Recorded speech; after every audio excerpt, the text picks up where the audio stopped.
Everybody, Josh Hannaberry here, Truck Focus Podcast. Welcome back to another exciting episode.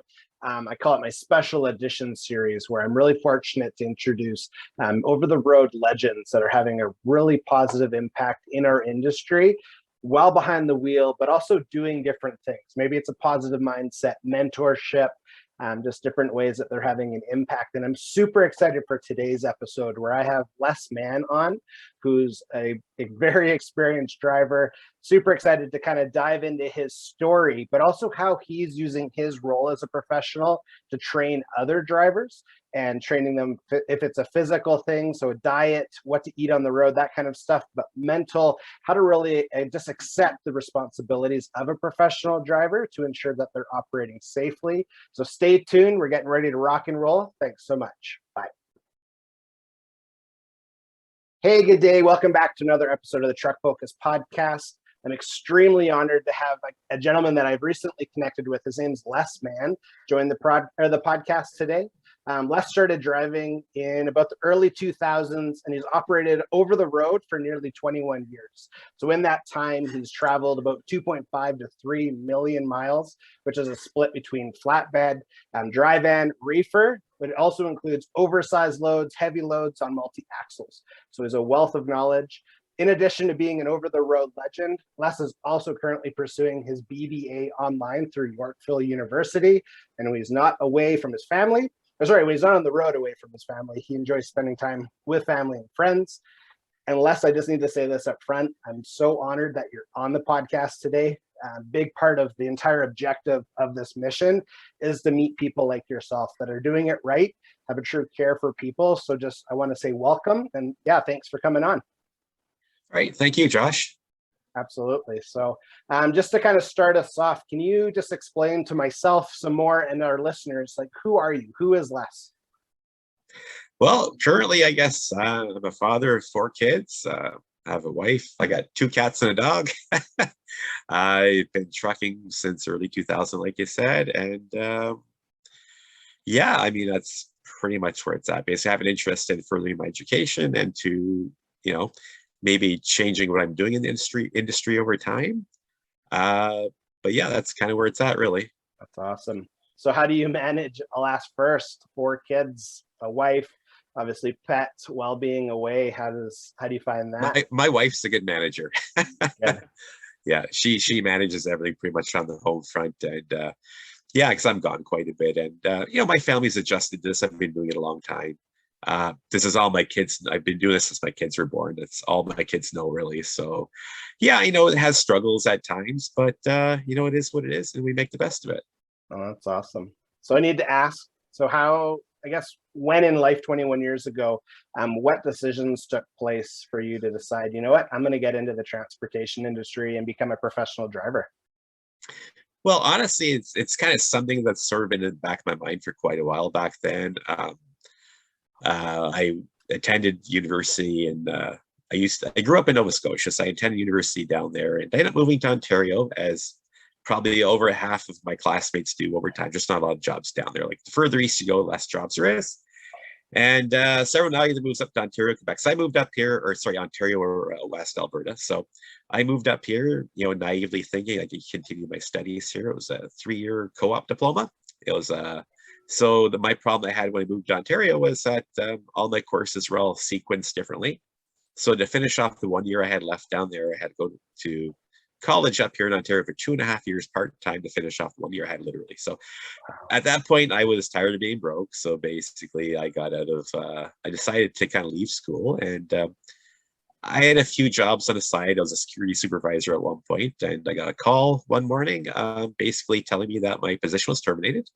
It was for a large manufacturer in Ontario, and they contracted everything else. So I was out of a job, and at that point, I sort of had enough of that industry. I didn't see a great future in it, and going back to my original thoughts about, I had always thought about trucking, kind of, what that would be like, and what would, So that's when I decided to get into trucking, basically, and I haven't really looked back. I didn't think I would be doing it for 21 years, in all honesty. Yeah. When I first got into it, I'm thinking, well, my God, what did I get myself into? And here I am 21 years later, right? So incredible. So what part of the industry did you start off? Was it flat deck, dry van? How did you enter? Yeah, basically, I started out in the flatbed industry. My first job was for a flatbed company in Ontario, and that was a struggle because I was not only learning how to drive, but I was also learning how to tie down loads. Yeah. It was pretty rough, yeah. Yeah. Yeah. I'm very involved out west. Obviously, I'm in Alberta, and yeah, the amount of flat deck where I don't question intention, I question knowledge and skill set sometimes when you see, yeah, that's not tied down properly, or like the tarp is half flopping off and the straps are wiggly, and you're kind of like, okay, I wonder how much training I guess was involved in their hiring. So, but yeah, that's an interesting standpoint to get into the industry in that way.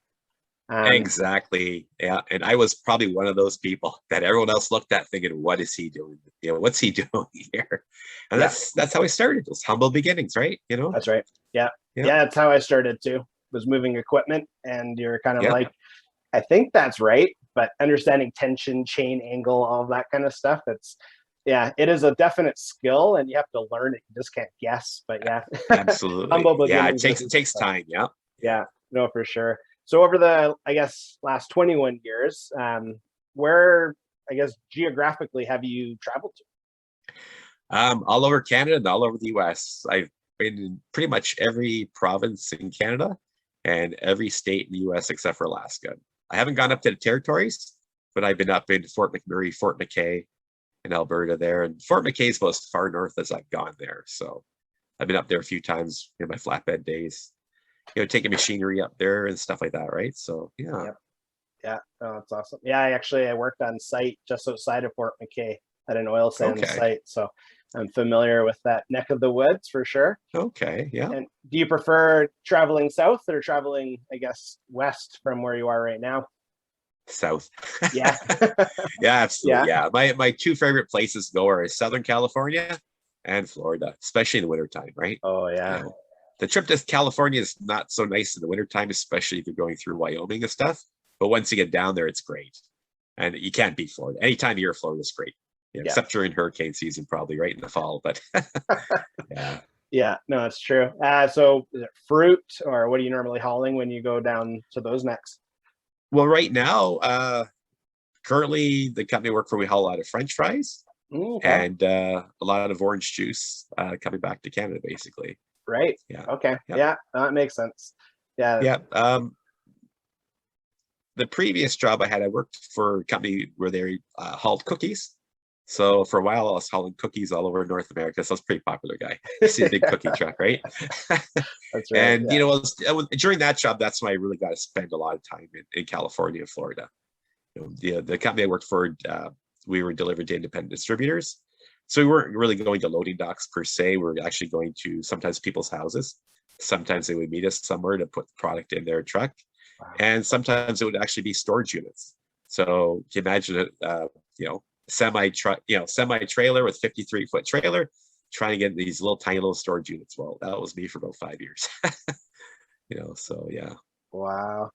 I could Yeah. only imagine the the look on the neighborhood kid's face too, being like, "You're here for me, right? Like this is all for me." Yeah. Oh, that's Yeah. awesome. No, that's good. Yeah. So part of your journey is being a driver, mentor, trainer, part of your career too. So I want to ask kind of a couple questions on this topic. But first, what kind of shifted in your own mind from saying I'm going to be an operator to I'm going to be an operator and a mentor? What took place in your own mind for that? Honestly, probably about 6 or 7 years ago, I started thinking about, hey, maybe I might like to try something different in the transportation industry other than driving, right? And my last job that I was just talking about, where I was delivering cookies, I did really well financially. I got really comfortable there for a while, and so I thought about it, and I kind of put it off on the back burner. I was even looking at different colleges, universities to go to at that point in time. I just got comfortable, and basically, well, that company was actually bought out, so my job ended effectively was terminated at that point last year, and I went back to a company I used to work for, and it just seemed like the next natural progression after doing this for so long. It just kind of seemed like, you know what, maybe I should give something back and do something along those lines. I mean, it seems kind of like a waste to do this for over 20 years and just not try to pass that knowledge on. So, I got interested in, maybe doing something different, and driver training just seemed to be the next progression. And we'll do this and see where it takes me in the next few years, right? So, Nice.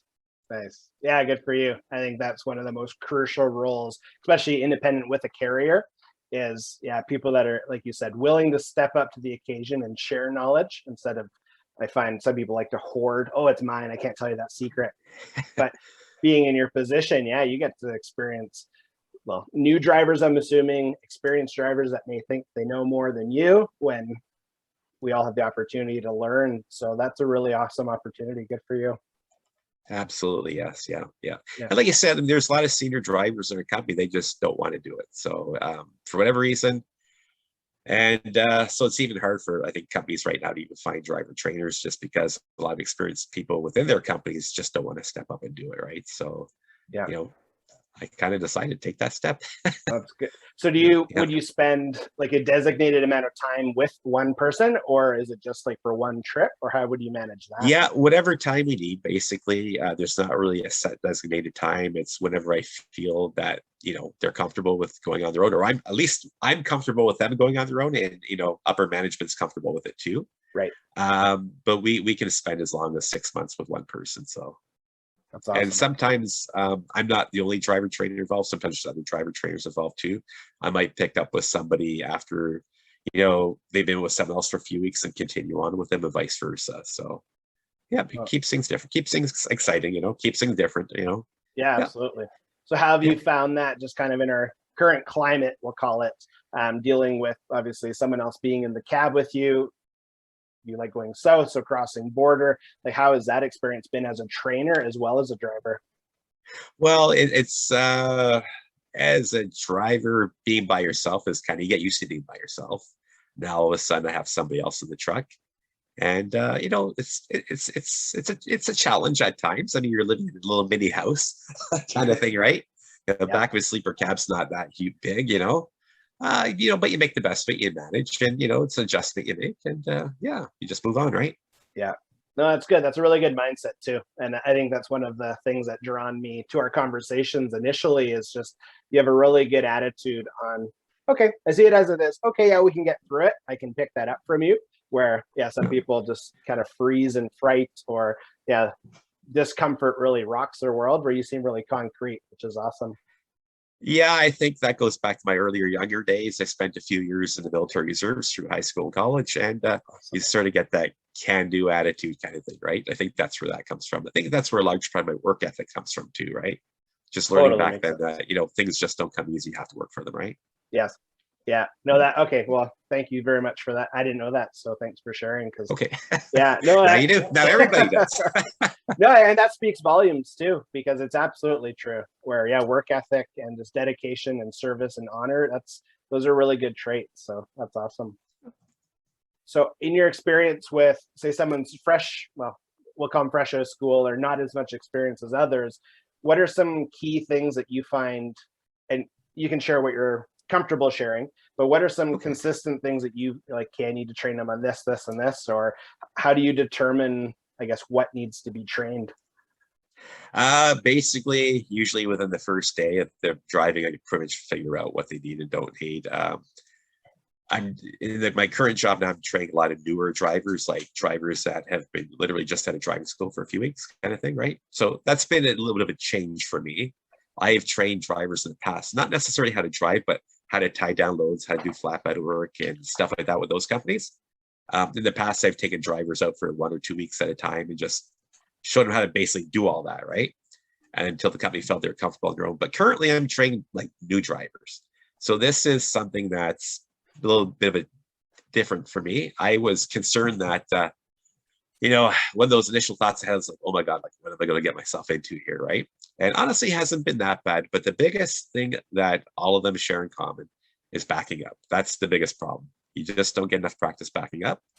And even when they're with me for 6 or 8 weeks, this backing up is the big thing. We just don't get enough practice doing that. And that's the big one. And I make a point to challenge them and take them to tighter places and have them back up. And they may not like it. but I have to push some of these drivers in their comfort zones. Yes. They don't like to, they either oversteer or they understeer when they're backing up, and they don't. A lot of them don't like to put their truck on such an angle that they can't see everything around them anymore, right? So, but if you're in tighter places, you don't have a choice, right? They all like to have a mile in front of them so they can pull straight ahead, straighten the truck out, and all you do is back up, right? That's the easy one, right? But you don't always get that. So that's where my biggest challenge is how do I effectively communicate to them so that they understand what I want them to do, or so they understand the inputs that I'm trying to tell them to put into the wheel when they're steering, right? Right. So there's a big disconnect there sometimes between what I'm telling them, what they're perceiving. And a lot of times I get nervous too. And it's just, so it takes time, Yeah. That's probably the biggest thing I've noticed. Yeah. And that's very fair. And I think nerves, ego might be a little bit part of it too, where they're trying to show you, I know what I'm doing, when you're trying to train them so they know what they're doing. And yeah, that'd be some good conversations. Yeah. I mean, initially I found that most trainees, they want to hear everything I have to say. They listen to everything. But somewhere a few 4 or 5 weeks down the road, sometimes they get a little cocky. They want to get on their own and they think they know it all. And all of a sudden we end up in a situation and they have no idea how to deal with it, right? So that's good and bad in some ways. But the fact that they end up in a situation that gives them difficulty humbles them a little bit, and it gives them also practice and a new perception, something new that occurred that now they have to deal with that didn't have to deal with in the past, which gives them a learning experience too, right? Yes. Yeah. And I think that speaks to you again as well, being able to guide them through those uncomfortable situations where that they're nervous, they're probably anxious, they're sweating, all that good stuff. And sometimes. Well, I remember that. I remember being in situations where I was pouring because I was like, oh my, this has to go right. It has to go right. And just, stay calm, take a deep breath. So what's some advice that you share when people feel nervous then? Just tell them to relax, take it easy, pretend I'm not there. I'm pretty easygoing. I try to give them room to learn. Let them make their mistakes, let them figure out what they did, get out and I always have them get out and take a look. Take a look at what you're doing, right? Take a look at what the input on your wheel is doing outside of the vehicle, right? And when they're nervous, I just tell them to relax, calm down, and we'll just do it one step at a time. And usually I'll help them out. Like I'll let them try it once or twice. If they're having trouble, then I will walk them from outside the truck. I'll tell them what inputs to put into the wheel to kind of make happen what they need to make happen, right? And but just basically just try to be calm and relaxing and take it one step at a time, right? That's awesome. I like that, room to learn. I'm actually going to quote you on that, just so you know, because I like that. That really speaks to the opportunity. And I'd say if you're a new driver looking to be trained, having that mentality, there's room to learn. But I'm assuming, I'll ask you this question: if you're an experienced driver where you feel, I've been doing this forever, I know what I'm doing, do you think the same mentality can apply then? There's always room to learn, right? Yeah, I think we're always learning. I mean, I don't feel like I know it all by any stretch of the imagination. I learned some things here and there. I don't go to work thinking I admit I know it all. I don't need to learn anything else, because whether you realize it or not, I think over time we're constantly learning. Maybe something different happened your day, a different situation. I think we're always learning in this job. I don't think you can ever know everything, right? Yes. From either a driving standpoint or a legal standpoint, because rules and laws and all those things are always changing. And things are changing. So we're always still learning. Basically that's my thoughts on that. Yeah. And I have to agree, the amount that changes in a blink of an eye that we didn't, if it's not right in front of us or if it's not in our attention, you're not going to know. So keeping that. Yeah. When I worked, I started like in Alberta. That's why I moved to Alberta, is to work in the oil field. And I remember being trained, like for the first time, actually being trained. And we went, do you know where Strathmore is? Have you been there? Strathmore, it sounds familiar. It's been a while since I've been out that way. No problem. Yeah, it's a little bit east of Calgary. And there is a awesome training center there that the oil field company sent me to. And my mind, I remember being like mind blown, because dedicated trainers training you specifically if it's something that's going to save your life or save someone else's life, to driving practices. And you're like, this is incredible. But again, to your point, I had to have the mentality that there's room to learn because I was like a little younger than some and a little arrogant, I know. And you're just, yeah, it changed my perspective completely because when you get onto site, so many of those things that you were willing to learn and you had to learn were so applicable like the moment you had or that you arrived basically. So you're like, oh, there is no messing around, just like backing in a tight spot blindside and yeah, someone's just ripping behind you or whatever. Like you have to be in that, I guess, good mindset to make sure you can do it properly. Yeah. So no, that's Yeah, awesome. yeah. So I know driving is part of the mentorship. Do you work with people just on like attitude, or do you get to help like dealing with customers and problems, or do you focus on any of that too? Yeah, well, basically, I just lead by example there. I take them with me when we go inside the customers if I can.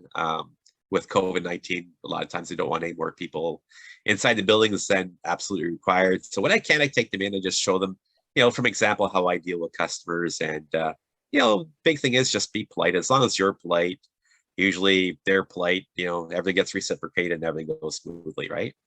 Yeah.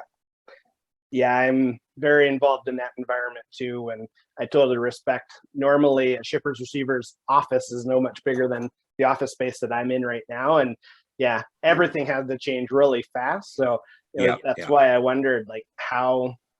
I always ask questions like to carriers too. So how are we training like our people to be the best they can be in the current conditions that we're in? And customer service from a professional driver standpoint, I find is always kind of missed in the training programs because lots of times they think you need to know how to drive, tie stuff down, but it's going those extra miles. So again, in your position, being an example is super important. And yeah, the fact that I can tell that you're definitely a man of character and you just lead by example. I'm envious for everyone that's been trained by you and people similar positions because yeah, that really helps. Okay, that's how you de-escalate an angry customer because I parked in D instead of F. Sorry, like that kind of stuff. So it's important. Yeah, absolutely. Yeah, no, that's awesome. So again, well, not say again a couple times, but I like digging into just people's perspectives, and I really respect your position. So from your time being behind the wheel in the last 21 years, do you think there's anything that our industry could do like today or short term to improve, maybe safer, maybe just operationally we can run better, anything like that? Oh, I haven't really given that a lot of thought, in all honesty. I think our industry basically, there's so many moving parts. Yeah. The one thing that yeah, the one thing I like to bring attention to is I think a lot of companies, they don't look at things from a driver's perspective. And this is where one place I would like to get engaged. And that's part of the reason why I'm getting a degree. So that maybe one day I'll get the management of a larger company and I can at least have a voice, whether they listen to me or not, I don't know, but at least you can give them a voice from a driver's perspective. So I think that generally they forget about the driver and their decisions. And some of the decisions that they make are more economic, but they don't really consider the explicit and implicit costs that those decisions may apply or may imply for the industry, right? And for their companies. Um, one thing I've looked at recently was only because our company recently did it, was reduce their speed again. So they're trying to save money on fuel, which I understand, get it totally. But now our trucks can't even do the speed limit in Canada, not alone the US. Okay, so I'm not going to tell you what speed rags at me, right? But they've done this. But I don't think they stop to consider the implicit costs of, well, hey, we're not moving at the same speed as other vehicles are moving, right? So now we have an increased chance of perhaps causing it or being in an accident. So whatever little bits of money they're going to save on fuel, if they have one bad accident, they can lose it all in just one situation, right? So I just think a lot of decisions are being made where the big picture is not really looked at. And I think part of the reason is because there's a lot of managers involved. None of them have really driven a truck. They've gotten involved in the industry, but only in management. I'm sure they've learned a few things along the way, obviously. But it's hard for them to put themselves in the position of a driver. And decisions, as a result, a lot of the decisions that they're making are based upon economics and not really, I don't think they're really considering all the the total cost of those decisions, implicit and explicit, right? They're only looking at the explicit costs, basically, right? Yeah. Or the benefits. So yeah. Yeah. I'm not sure if that makes sense. Absolutely it does. Yeah. Yeah. And again, I'm fortunate to be in some of those conversations too, where you have to see it. Again, I'm just speaking to elaborate on what you're saying, and I'm speaking to the audience, but we have to see it from all sides, because just because you can tweak something here, what is the domino effect over here? And again, being in the West, I see it all the time. I spend, minus through COVID, well, yeah, through the pandemic, COVID time, I spend a lot of times in the mountains, and I notice it all the time where obviously you're heavier, so you can be max weight going uphill. Okay, you're slower. And then you can see someone that, like, they could be a tractor trailer, they could be hauling Super Bs or a passenger vehicle. If they're lighter, they have more power in you, they're trying to squeeze past you when when these lanes end. And what are you going to do? You can't go to the shoulder because it's a cliff, and you can't go in front because now you're that guy that slowed everyone else down. So yeah, I completely agree. And I've had multiple conversations on not just adjusting speeds, but monitoring like RPM positioning, throttle positioning, which gear you should be in. And that's always where I try and take it back to is, okay, let's put our minds as well with like, what is drivers going to go through? Because if I'm driving a car, I have zero understanding, unless you're in the industry some way, somehow, of how an 18-wheeler works. You have no idea how RPMs are. You have no idea how horsepower is, nothing like that. And I just want to get to my destination faster than you, so I'm not like being bothered because you're much bigger and you're in my way. So I completely agree and understand what you're saying. And I agree. I think the fact that you've already leveled up, I like that term, level up. So you went from being a professional driver to wanting to share your knowledge as a mentor. And if it is continuing to finish your school first, or while you continue to finish school, you enter into that management role, that's an exact point of the value you bring that management needs to hear is, well, I've actually been there and I can tell you the turn is like this. So you need, like, again, I'm just kind of rambling, but it's to empower what you're saying, and just to yourself and to other professional drivers that have that mentality. Like, did they really think it through?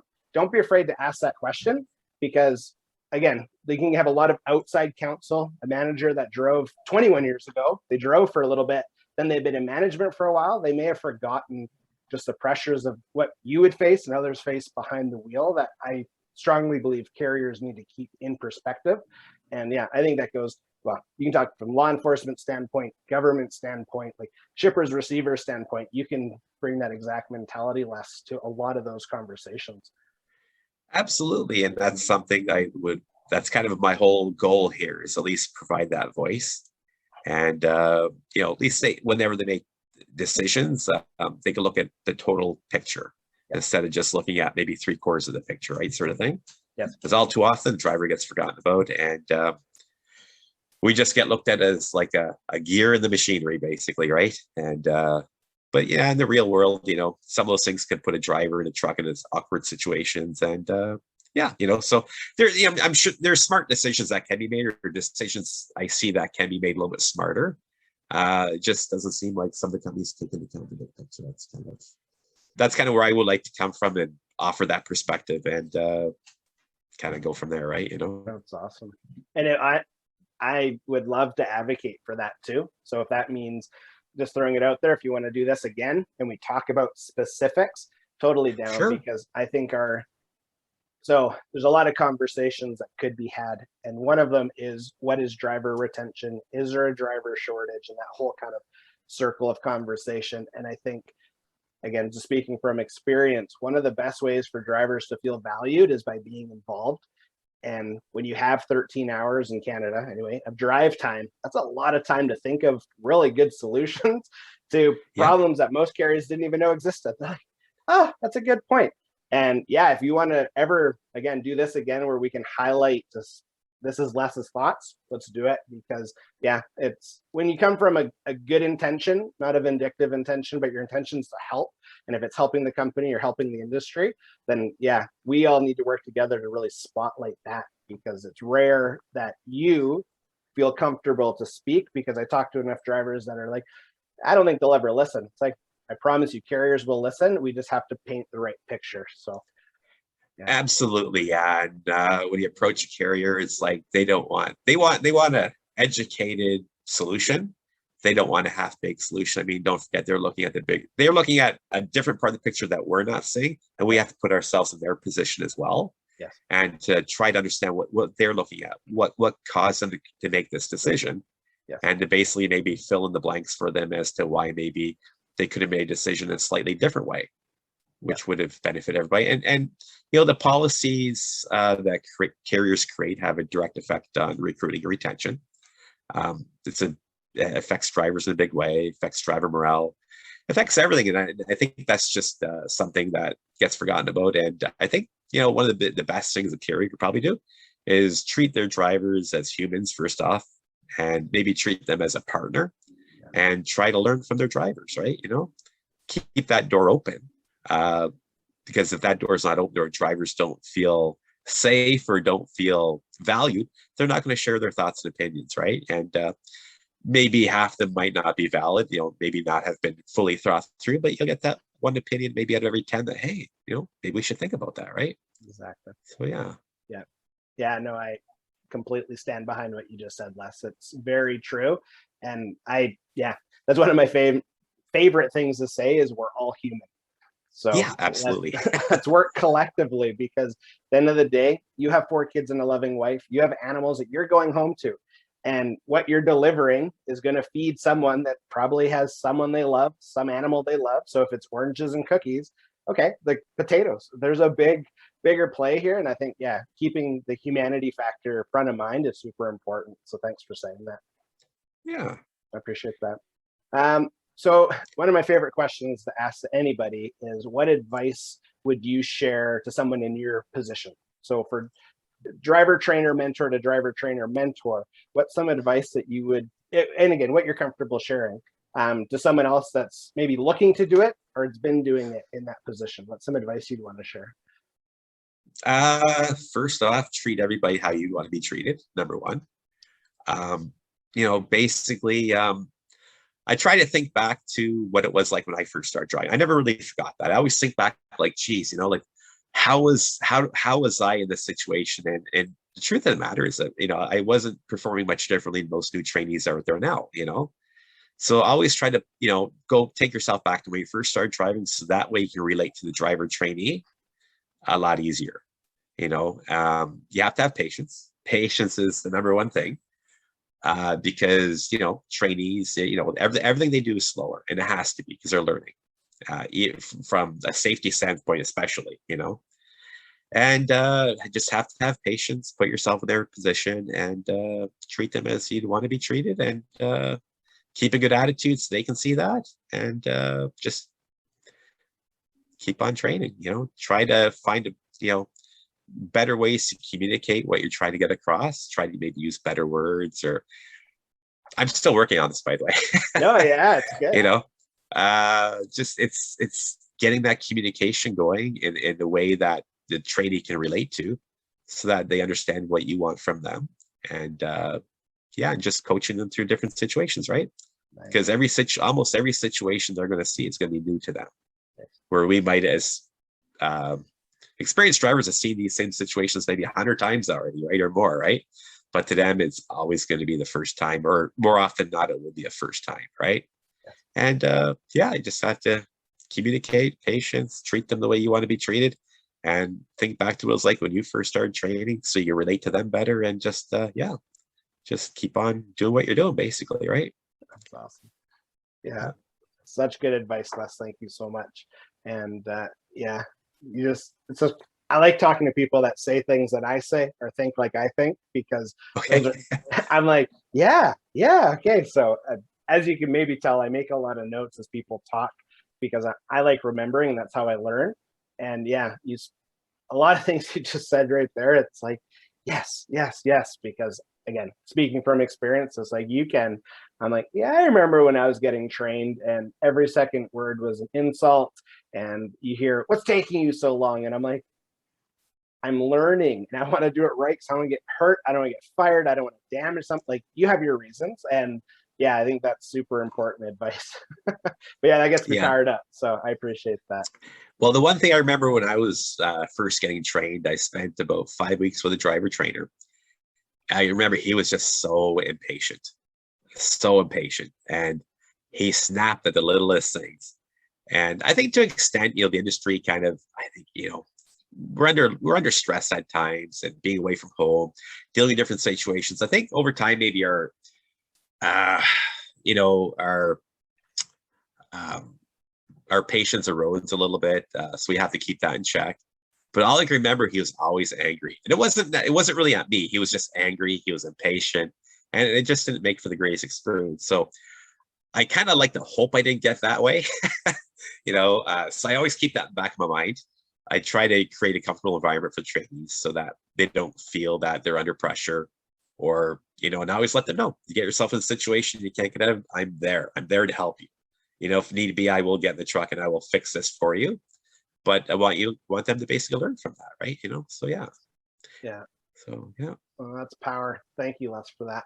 So just kind of as we close, were there any final thoughts that you'd like to share today? Anything, wherever you want to go? I really appreciate everything you've shared so far. Yeah. Honestly, not really. Okay. Yeah. We discussed quite a bit there. Yeah, we did. I just started rambling on here and there at times, but yeah, I mean, I think maybe the biggest thing I might want to share for new drivers entering the industry. That's something we didn't really specifically talk about.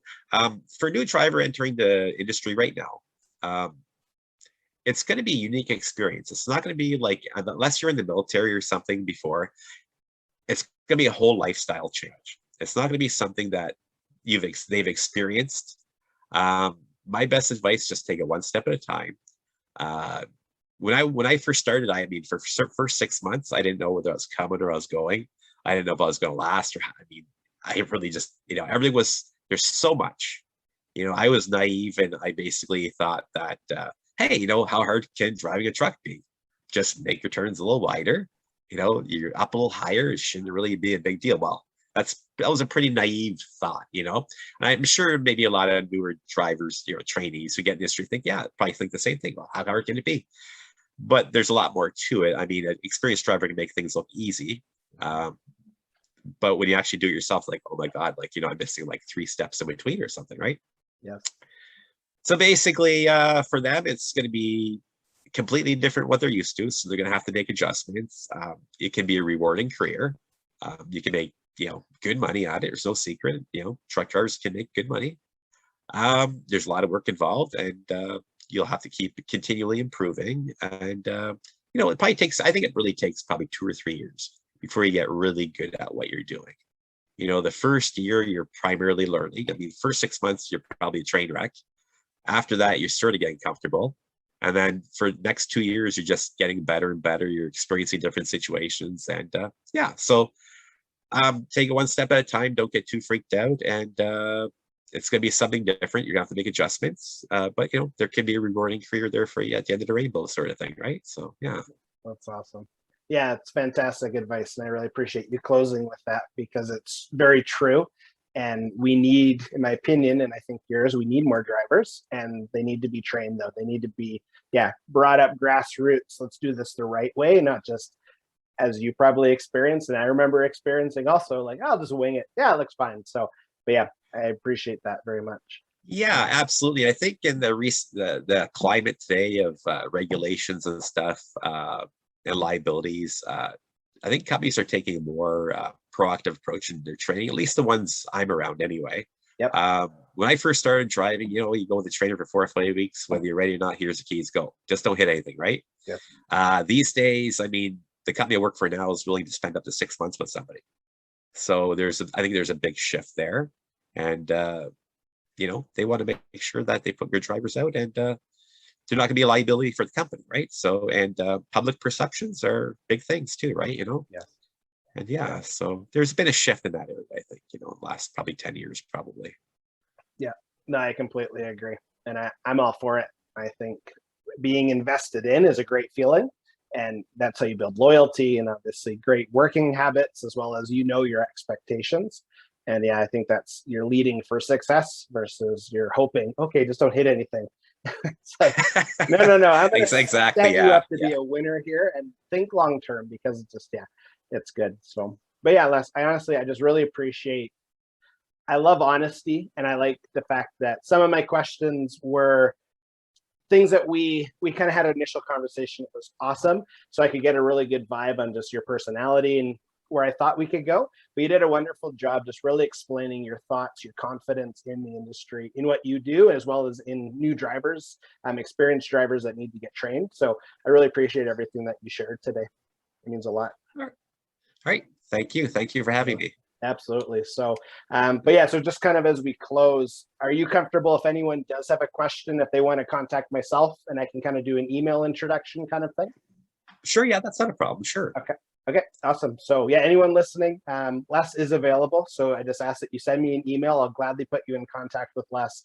And yeah, I'm really just encouraged, Les. Thank you so much just on all the good stuff that you shared.